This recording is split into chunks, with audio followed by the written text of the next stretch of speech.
తాగుబోతులందరికీ advance happy new year.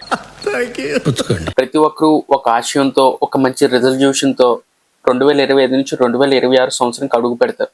కానీ ఒక్క తాగుబోతు మాత్రమే తాగుతూ వెళ్తాడు. నా దృష్టిలో బాటిల్ అంటే మోయాలనిపించే బరువు. తాగుబోతని సంబోధిస్తున్నందుకు మీరేం ఫీల్ కాకండి, ఎందుకంటే సొసైటీ మనల్ని అలా గుర్తించింది.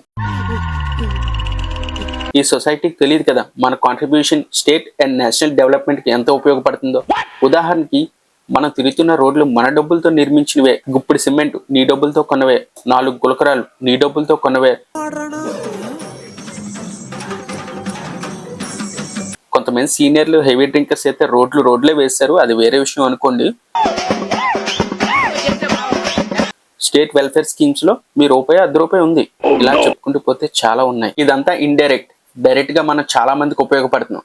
తాగడం వల్ల లివర్లు పాడైపోతే హాస్పిటల్ అడ్మిట్ చేస్తారు. హాస్పిటల్కి ఎంత బిల్లు పే చేస్తున్నాం, మెడిసిన్స్ కోసం ఫార్మాకి ఎంత మనీ ఖర్చు పెడుతున్నాం, టెస్టుల కోసం ల్యాబొరేటరీస్కి ఎంత ఖర్చు పెడుతున్నాం. మనం ఇన్ని చేసినా మనకు అన్యాయమే జరుగుతుంది. దేశ నిర్మాణాలన్నీ మన డబ్బులతో జరుగుతాయి, పేర్లేమో నాయకులవి.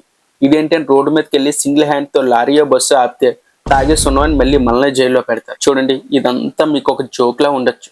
ఒకటి ఆలోచించండి, తాగడం వల్ల సిస్టమ్కి లాభం ఉండొచ్చు, కానీ మీ ఫ్యామిలీకి ఏంటి? సొసైటీ తప్పులు చేయొచ్చు, సిస్టమ్ అన్యాయం చేయొచ్చు, కానీ మీ ఫ్యామిలీకి న్యాయం చేయడం నీ చేతుల్లోనే ఉంది. తాగే ముందు ఒకసారి ఆలోచించండి.